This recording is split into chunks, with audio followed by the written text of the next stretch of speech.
start your video.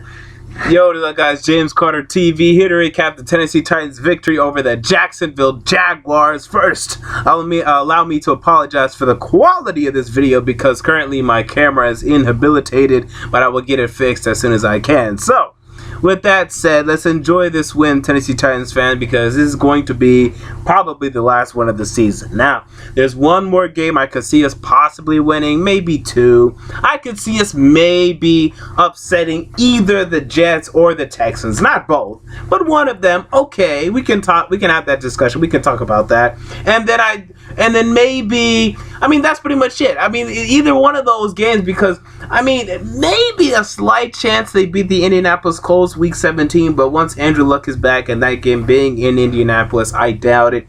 So either the Jets or the Texans, not both. I don't see us winning both, but possibly winning one of those games, sure. But I wouldn't even bet on that. So really, you're looking at a game that might be our last win of this season. Enjoy it. Marcus Mariota once again had an absolutely spectacular performance, and this is something you cannot deny.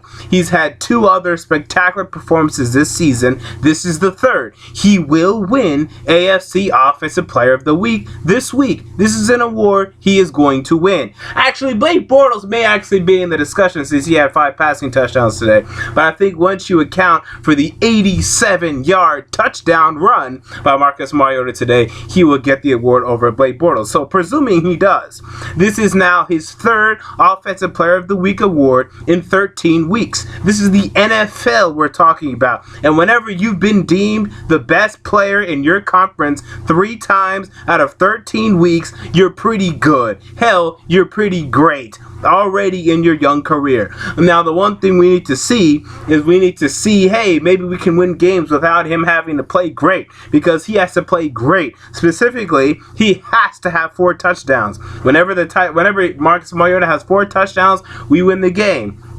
And he doesn't, we lose. And that should not be the case, but it is currently the case because this team is absolutely awful. But lucky for them, they faced a team today in the Jacksonville Jaguars that have no self-respect and can't take advantage of a horrible division and are under the tutelage and coaching and the direction of Gus Bradley, who continues to prove to be one of the worst coaches in the NFL. This guy his whole tenure has been about fixing the defense, and he's absolutely failed to do so absolutely empirically. You see this defense today, they gave up 42 points. All of them, actually almost all of them were on the defense. 35 were on the defense. They did have, the Jacksonville Jaguars had a turnover for a touchdown, but 35 of the points on the defense today. They gave up way too many to the San Diego Chargers last week. The San Diego Chargers are a team that put up 3 points today, put up 3 points 3 or 4 weeks ago,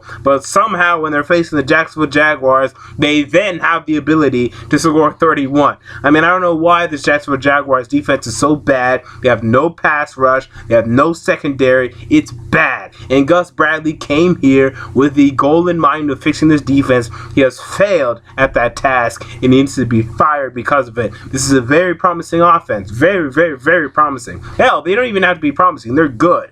But right now, the defense is horrible because Gus Bradley can't come and do what he was supposed to do for the Jacksonville Jaguars team. And what are they now, 4-9 or something like that? That's ridiculous. Honestly, when is this guy going to win more than 4 games in a season? He hasn't thus far. I'm sure they will. I'm sure they'll win 5 or 6 games when it's all said and done this season. But is that really good enough? No. So forget about Gus Bradley. Back to the Tennessee Titans. All right, we have Dorial Green-Beckham, who's been an absolute clown, a moron, and a punk throughout the first 12 weeks of the season outside of that New Orleans game. Today, he finally stepped up, showed the potential that he can be. And finally, because I was really having concerns. I was really, really concerned. I'm still concerned.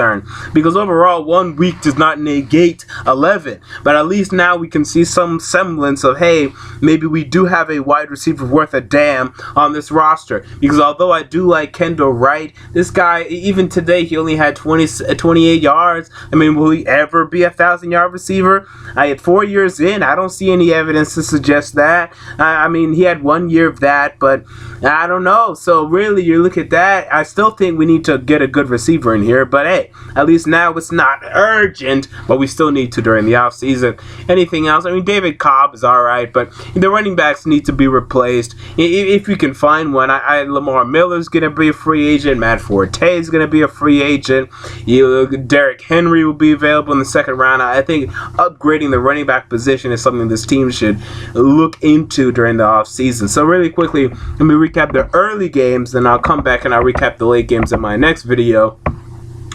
The Seattle Seahawks absolutely thrashed the Minnesota Vikings today, and for those of you that follow my channel, you know I've been very low on the Minnesota Vikings. I had them going 9-7 coming into the season. I had them as being 9-7 mid-season. I stuck with that projection. Now it's looking more like 10-6. I'll give you that, but they're not good enough yet. And I love Teddy Bridgewater, but guys, they have no passing game, and some of it's on him, and some of it is on his lack of receivers. But you cannot dispute the fact the Minnesota Vikings have no aerial attack. It doesn't exist. Mike Wallace may catch a pass here and there, but no, they have no passing game. Charles Johnson, who they expected to be a number one wide receiver, is a ghost. Do you know where he is? No one knows where he is. Put out an APB for this guy. No one knows where he is. So the Minnesota Vikings, they need to invest in a wide receiver this offseason.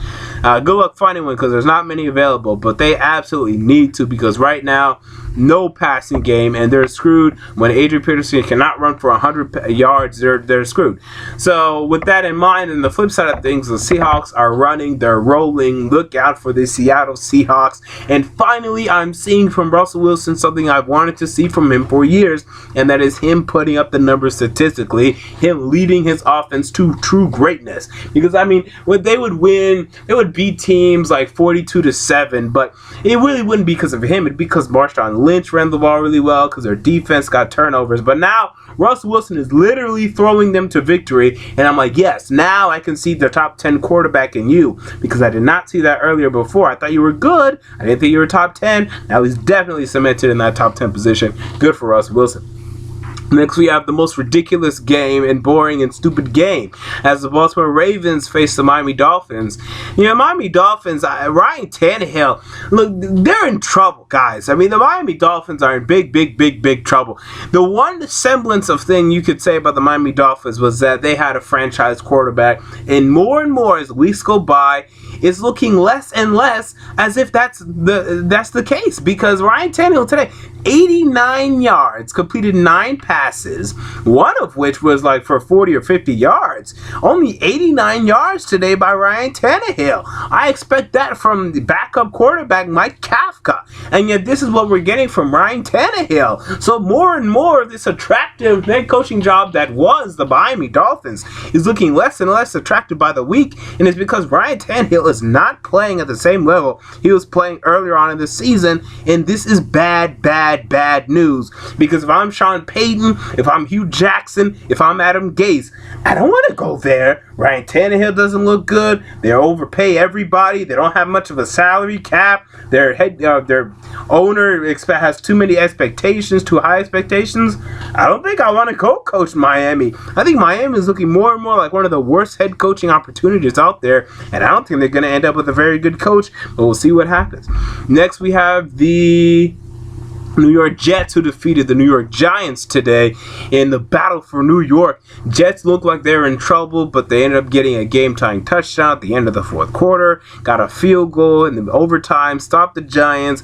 Giants are stumbling and bumbling and fumbling. And currently, Tom Coughlin keeps making odd decisions, and he's in trouble. Right now, put him on the hot seat. He's in trouble. He has to be. And I wouldn't, honestly, if I was the owner of the New York Giants, I probably wouldn't. I mean, he has bought like a golden pass, if you will. I mean, 2 Super Bowls within the past decade. Yeah, you get a pass, but I don't think he's going to be the same way, John Mara. So we'll see what happens there. But currently, the Jets are back to playing good football, and we'll see where that takes them over the upcoming weeks.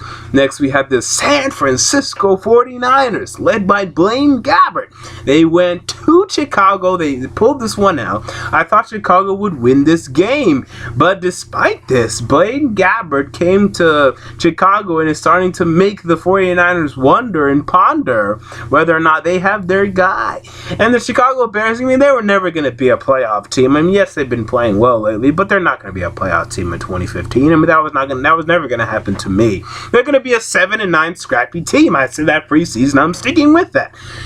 The 49ers, who I also had being 7-9, funny enough, I don't think they're going to get there, but 6-10 is looking very likely, and they're going to Cleveland next week, and I know they're going to win that. So nice wins here for the 49ers. Let's see if Jim Tomsula can keep his job. All right, next we have the St. Louis Rams, who are turning more and more into the team I thought they would be. For those of you that have followed me since the beginning of the season, there is only one team I've been lower than the St. Louis Rams. I mean, I've been low on the St. Louis Rams. I mean, go back and watch my preseason video. I've been so low on this team. I thought their offense was trash. I thought it was garbage. I thought their head coach sucked. This is all true. Now, it took a little longer to show, mainly because Todd Gurley was better than I thought he'd be. Okay, but guess what? He's no longer performing well. Nick Foles is showing us who he is. Jeff Fisher's a bad head coach. And more the St. Louis Rams are looking absolutely horrible. Will they win a game for the rest of the season? I don't know. They're hosting Detroit next week. I'm picking Detroit because I can't trust the St. Louis Rams to win games right now. They look absolutely awful. And as for the Arizona Cardinals, good. You finally are starting to learn not to take these bad teams seriously, or to take them seriously, not to not take them seriously, and continue to do that and roll into the playoffs and see what you can do there. Buffalo Bills beat the Houston Texans. Houston Texans had been rolling. They had been proving me wrong. I wanted to pick the Texans this week, and then I looked at who they were facing, and I was like, no, I'll pick the Bills, and I was right. You know, when Tyrod Taylor and Sammy Watkins are out there, they're an explosive offense. They're a really good offense. You saw that today.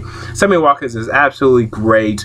Give him the ball, and maybe you can get to the playoffs, but it is going to be tight in the AFC wildcard race. Next, we have the Cincinnati Bengals, who thwarp, wallop, and bludgeon the Cleveland Browns today. I mean, the Cleveland Browns are the biggest joke in the NFL. And I don't think help is on the way. Mike Pettine's going to be fired. Ray Farmer's going to be fired. Okay, good. You're going to draft Paxton Lynch, and I think that's a problem. Yesterday, I'm going to sound like Ron Jaworski. I spent 7 hours researching Paxton Lynch, and I truly believe that he's not that good. He might be.